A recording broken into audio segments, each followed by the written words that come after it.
C'est le professeur Aliou Salah. Dans cet enregistrement, on développera la question des addictions dans le but d'aborder certains aspects du cours que vous avez reçus sous format Word, qui vous permettront de mieux asseoir et fixer les connaissances et informations reçues.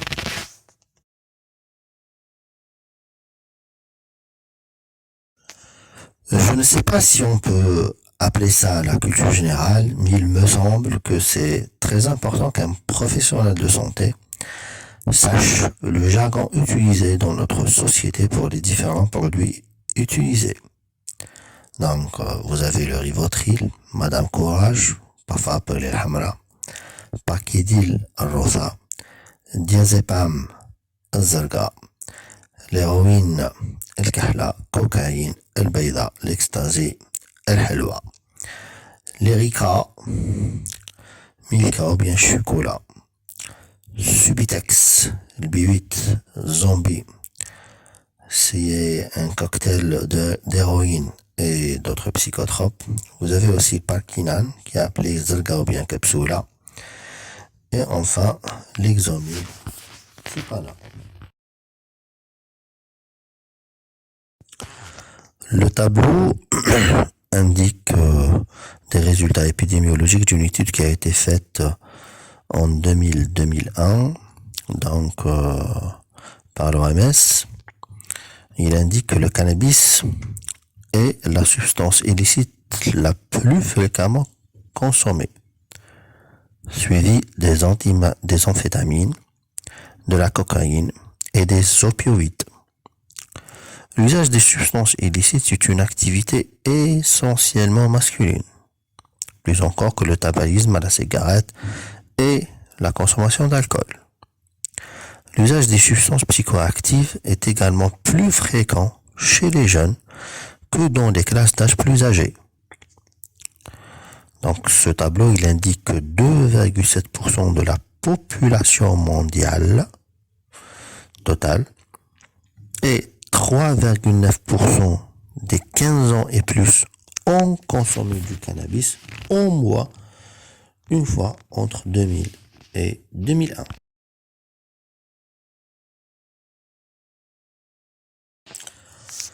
Quels sont les dommages liés à leur consommation?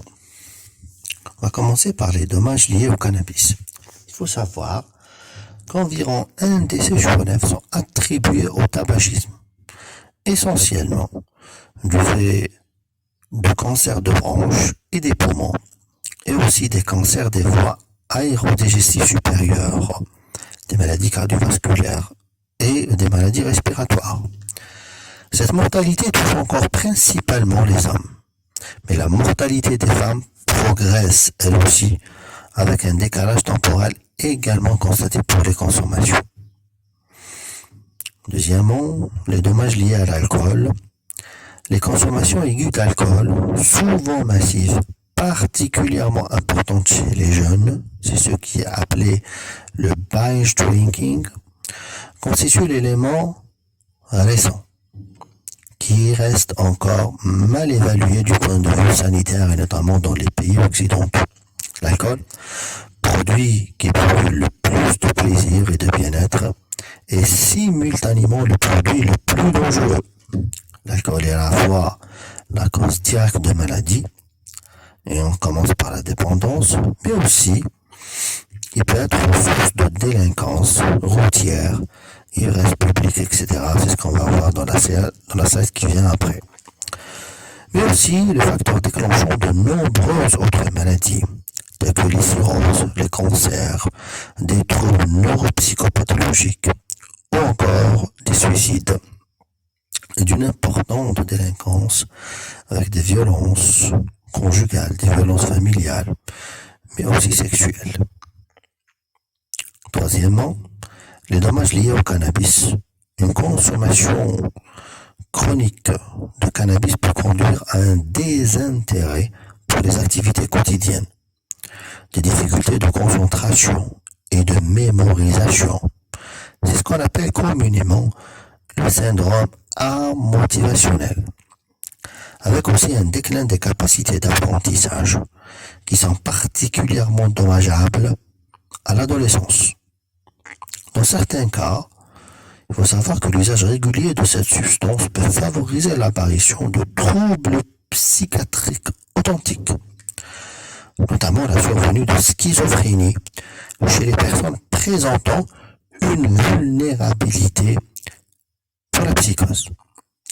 L'application du cannabis dans les cancers pulmonaires et des voies aérodigestives supérieures et aussi certaines pathologies vasculaires est également avérée.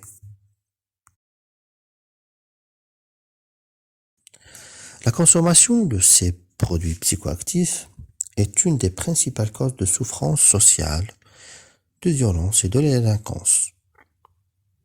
Au-delà des dommages de l'usager qui sont liés à l'usager lui-même, c'est-à-dire des dommages de santé immédiats, les dommages de santé chronique et la dépendance, ces produits sont également la cause de la majorité des dommages causés à autrui, avec des violences, de la délinquance et la criminalité.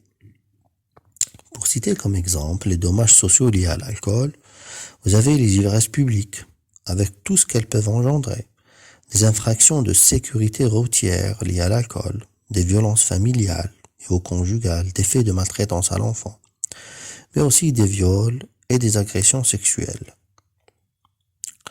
Les dommages sociaux liés aux drogues, il faut savoir que le marché des drogues représente entre 746 et 832 millions d'euros d'échanges en Europe, qui représente un équivalent à peu près de 200 tonnes vendues dans un seul pays en Europe. Le trafic de cannabis, qui représente les 3/4 du revenu du trafic de drogue, il s'est progressivement gangstérisé et il est en lien avec la grande délinquance. Si le cannabis est source de dommages sanitaires de gravité moyenne, il est en revanche à l'origine de dommages sociaux absolument majeurs.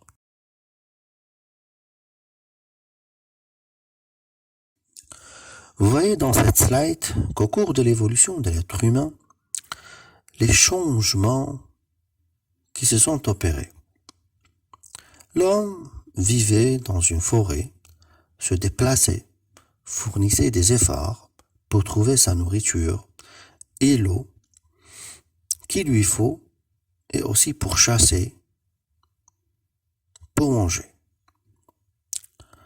Actuellement, le grand bouleversement dans la société fait qu'on se déplace moins et à la tendance du prêt-à-porter, avec des menus de plus en plus riches en calories, mais aussi une sorte de proximité pour s'enquérir de produits, notamment dans les pays occidentaux, même celles considérées comme des produits toxiques.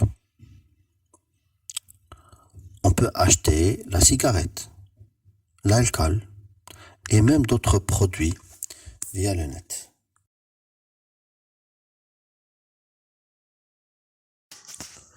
Tout ceci pour dire que c'est dans une logique adaptative de l'individu à son environnement que l'usage d'un produit ou d'un comportement, un acte moteur, un quelconque acte moteur, survient toujours en réponse à une perception, à une sensation interne ou externe, qu'elle soit consciente ou pas. On ne consomme jamais par hasard.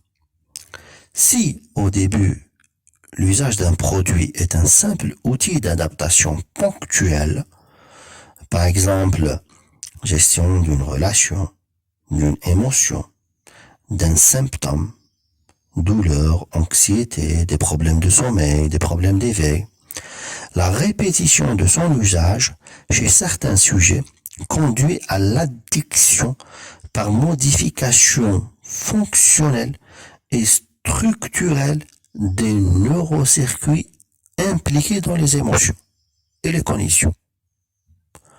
Or, les outils cognitifs et émotionnels servent à réguler le fonctionnement de l'individu et son interaction avec l'environnement, dont la relation à l'autre. Donc avec la répétition de l'usage, les motifs de consommation se modifient pour gérer l'absence de produits, l'état de stress chronique induit par les consommations et par les automatismes, ce qu'on appelle les apprentissages par conditionnement, l'automatisation du comportement de consommation.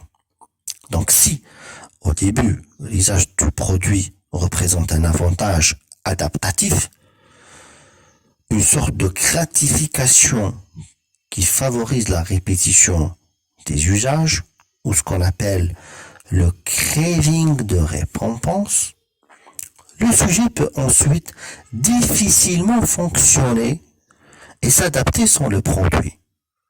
Donc qu'est-ce qu'il va y avoir? Il va y avoir une sorte de gestion du manque, une gestion du manque ou bien de l'absence du produit, avec une certaine fragilisation émotionnelle et une sorte d'autothérapie avec ce qu'on appelle un craving d'apaisement. Donc au départ, il y avait le craving de récompense, retrouver le plaisir. Par la suite, on va y avoir développement de ce qu'on appelle le craving d'apaisement. C'est pour gérer un petit peu un état émotionnel négatif que va engendrer la consommation répétée du produit. L'addiction est donc au départ une stratégie d'adaptation. Par des processus de renforcement et de conditionnement, cette stratégie, elle s'automatise et devient une routine comportementale dont le sujet perd le contrôle et qui est entretenue par des émotions négatives. L'ensemble conduisant à une impasse avec réduction des capacités d'adaptation et des conséquences délétères pour le consommateur.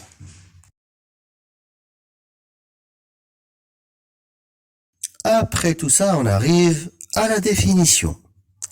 Donc l'addiction est une substance psychoactive licite, telle que le tabac, les médicaments psychotropes, ou bien illicite, comme le cannabis, la cocaïne, les amphétamines, comme la NMDA, ou bien les méthamphétamines, ou les nouveaux produits de synthèse, ou encore un comportement. Nous avons l'addiction au sexe, l'addiction aux jeux de hasard et d'argent, les addictions aux réseaux sociaux, les addictions aux jeux vidéo, est définie comme un trouble caractérisé par un processus récurrent comprenant un phénomène de consommation répétée, d'intensité variable, puis l'installation progressive d'une dépendance physiologique s'accompagnant de signes de tolérance et ou de sévrage, d'un craving, envie irrésistible ou irrépressible de consommer, d'une perte de contrôle, d'un déni de la recherche du produit ou des comportements malgré les risques médicaux, les risques psychologiques, les risques psychiatriques, les risques sociaux encourus et connus par le consommateur. Le caractère chronique ainsi que l'évolution par des rechutes sont caractéristiques de ce trouble. Le trouble de l'usage dans le DSM-5 regroupe les symptômes de l'abus du DSM-4 et les symptômes de dépendance du DSM-4. L'abus, ou ce qu'on appelle un usage nocif, est défini par le DSM-4 comme un état réversible, qui peut être réversible, en grande partie sous l'effet de la volonté du consommateur, et qui ne se différencie que progressivement de la consommation d'usage. Donc ce dernier, il pose un réel problème conceptuel et de positionnement. Il est difficile dans ce cas de parler de maladie, alors que cet état il est réversible, comme nous l'avons vu tout à l'heure, en grande partie sous l'effet juste de la volonté du consommateur et bien sûr qu'il ne se différencie que progressivement de la consommation d'usage. Toutefois, et là il y a un fait très important, l'existence de complications somatiques, c'est pour cela qu'on parle d'usage nocif, donc de complications somatiques, l'existence de consommation psychiatrique et des dommages sociaux, des dommages familiaux ou bien juridiques induits par cette consommation justifie de parler de troubles liés à la consommation et de proposer ainsi une véritable réponse sanitaire d'aide à la gestion de ces comportements nocifs.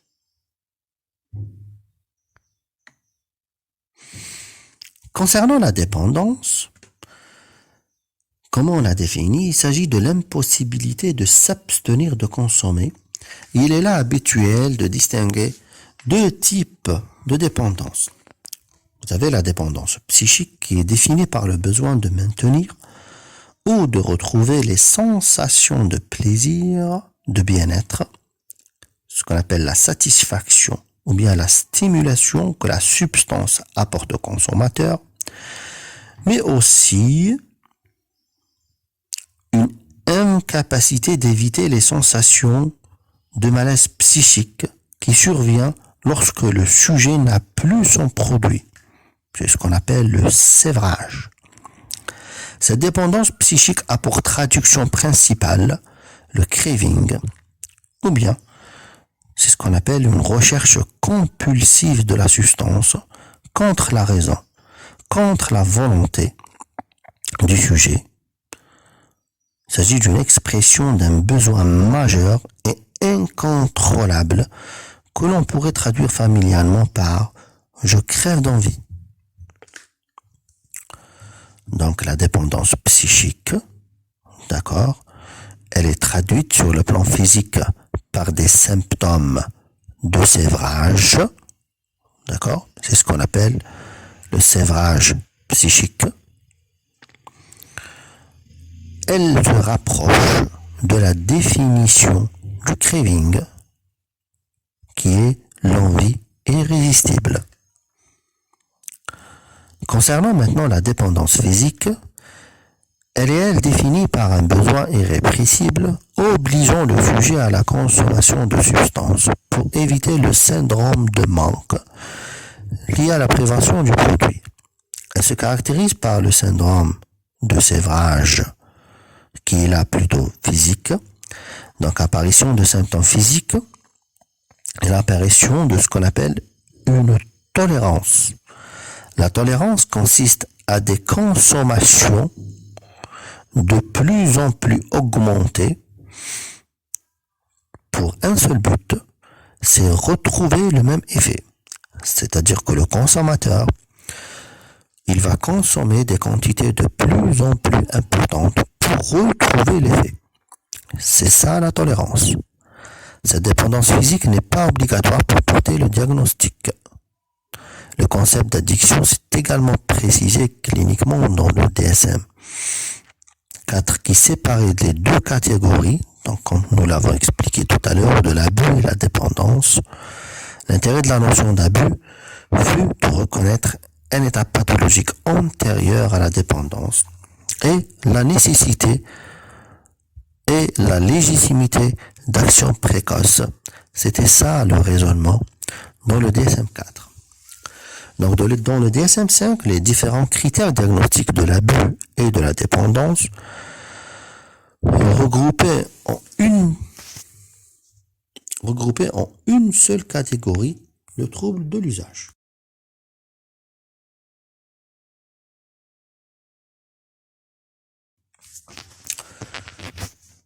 Donc, dans le DSM-5, les différents critères diagnostiques de l'abus et de la dépendance sont regroupés dans une seule catégorie avec une définition des degrés progressifs de sévérité.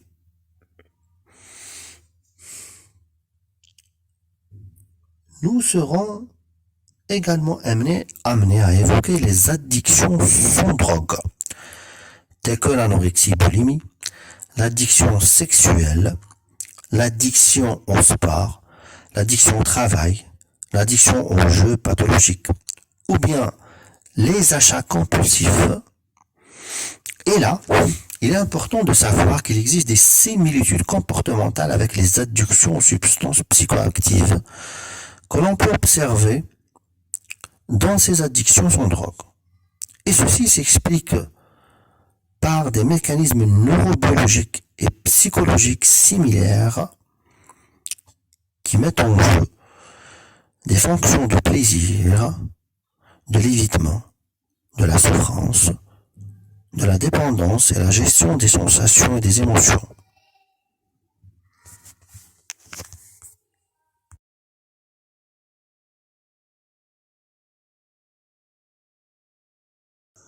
Et pour illustrer le lien entre l'évolution clinique des systèmes de régulation émotionnelle au cours du processus addictif et les différents types de craving, il faut savoir qu'en dehors de tout processus pathologique, les émotions positives et négatives fluctuent autour d'une ligne de base et sont régulées en amplitude par un contrôle préfrontal inhibiteur. Donc il y a une partie du cerveau, d'accord, qui régule un petit peu toutes nos réactions émotionnelles, d'accord, qui va les réguler en termes d'amplitude par cette partie qui est le cortex préfrontal. Les modifications neurobiologiques associées au développement du processus addictif entraînent un déplacement de cette ligne de base émotionnelle vers un nouveau point d'équilibre. C'est le point d'équilibre numéro 2, qui est représenté par des fluctuations émotionnelles en couleur rouge et qui va se traduire majoritairement par le renforcement des émotions négatives. Une augmentation en termes de leur intensité avec une accélération des fluctuations en rapport avec un affaiblissement du cortisol préfrontal qui a un rôle inhibiteur. Donc il va y avoir moins d'inhibition par le cortex préfrontal, ce qui va engendrer, si on peut le dire, cette dysrégulation sur le plan émotionnel. Donc il va y avoir plus d'émotions négatives, il va y avoir plus de fluctuations et une plus forte intensité. Ce nouvel équilibre se traduit par une réactivité au stress exacerbée et une majoration de la labilité émotionnelle. Donc sur le plan clinique, on va avoir des patients qui vont être plus sensibles, plus réactifs à des facteurs de stress avec une plus forte labilité, d'accord, émotionnelle. Donc ainsi, au fil du temps, et si on fait une sorte de corrélation avec le craving, cette envie irrésistible, le craving se modifie et passe d'un craving de récompense, c'est-à-dire l'envie de consommer, à un craving de soulagement. Donc le patient va peut-être avoir ce besoin de consommer pour faire face à ses émotions négatives avec une salience motivationnelle plus élevée.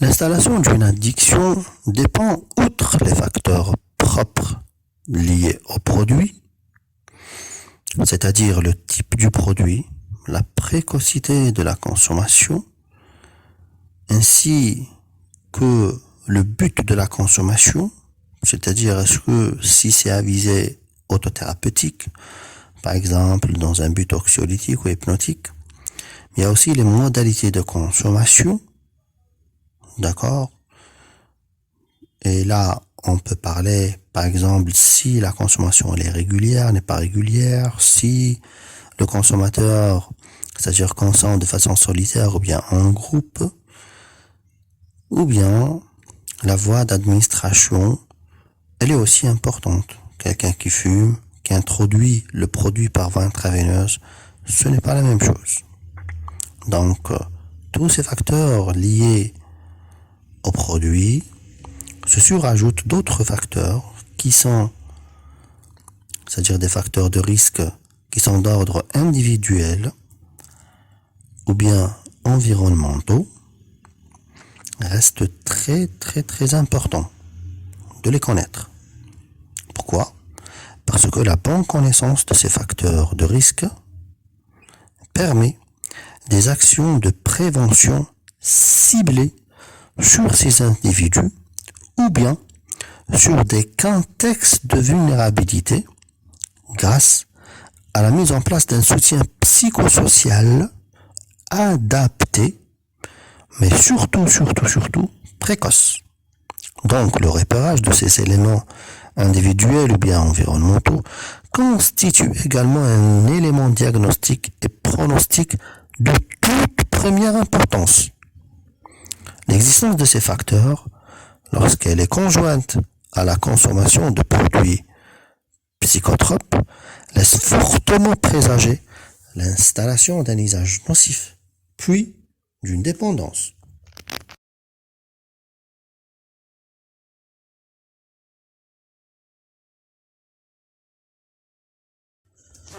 Maintenant, en termes de comorbidité, il faut savoir que les troubles psychiatriques les plus fréquemment associés sont les troubles de l'humeur, parmi lesquels le trouble bipolaire présente une importance considérable. Il y a aussi tous les troubles anxieux et le trouble stress post-traumatique. Et puis, on retrouve très fréquemment le trouble ou bien les troubles de la personnalité dans les publications. Et le trouble de la personnalité reste une question, à mon sens, débattue. Parce que les stratégies de prise en charge des personnes recevant le diagnostic de trouble de personnalité restent très aléatoires et très difficiles à formaliser. Qu'est-ce qu'on sait encore dans la population générale? C'est que les gens qui présentent à la fois une addiction et un trouble psychiatrique évolutif vont présenter des facteurs de dissocialisation et plus de comorbidité sématique. C'est-à-dire qu'en pratique, ces patients devront nécessiter une prise en charge d'une part addictologique et d'autre part psychiatrique, mais à chaque fois somatique et préventive des risques et des dommages. Chez eux, le risque suicidaire est maximal lors de l'hospitalisation et surtout à la sortie. Chez ces personnes, la prise en charge est complexe et l'handicap est majeur.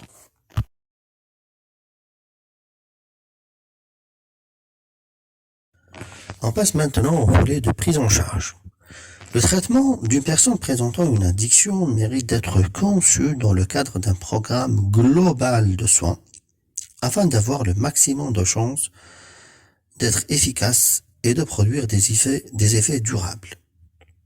En fait, s'il s'agit d'un cas de figure idéal, le toxicomane viendrait consulter de lui-même ou à l'instigation d'un partenaire, d'un membre de sa famille ou de ses amis ex-toxicomanes,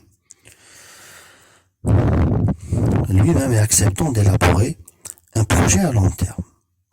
Donc les éventualités les plus fréquentes, donc vous avez des consultations, surtout hospitalisation à la suite d'une complication, des consultations pour syndrome de sévrage dans l'espoir d'une perception ou d'une prescription du psychotrope.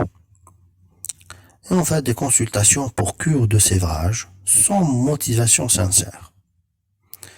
Vous avez aussi des consultations suite à une décision judiciaire après un quelconque souci avec les instances juridiques. En ce qui concerne le sévrage, Les entretiens motivationnels, donc c'est des techniques psychothérapiques spécifiques, très importantes dans la prise en charge des addictions. Elles sont très importantes, mais aussi l'établissement d'un contrat avec le patient et la mise en place d'un traitement de substitution. Donc s'il y a des traitements de substitution, s'il existe, on peut les utiliser, restent tous nécessaires avant toute hospitalisation pour sévrage. La cure en ambulatoire, elle est envisageable lorsque la dépendance physique reste relativement limitée, donc quand il n'y a pas de symptômes physiques importants lors du sévrage et lorsque l'entourage du sujet peut jouer un rôle favorable d'accompagnement. Enfin, nous signalons l'intérêt des approches psychothérapeutiques pour le suivi individuel en post-cure. Mais également s'ajoutent à elles les thérapies de groupe, qui sont souvent considérées comme des alternatives efficaces en offrant un espace de communication et de partage émotionnel avec l'autre, sans omettre bien sûr les mesures à caractère social, comme par exemple la réinsertion professionnelle et d'autres types de réinsertion qui restent très importants dans cette phase. Et je vous remercie.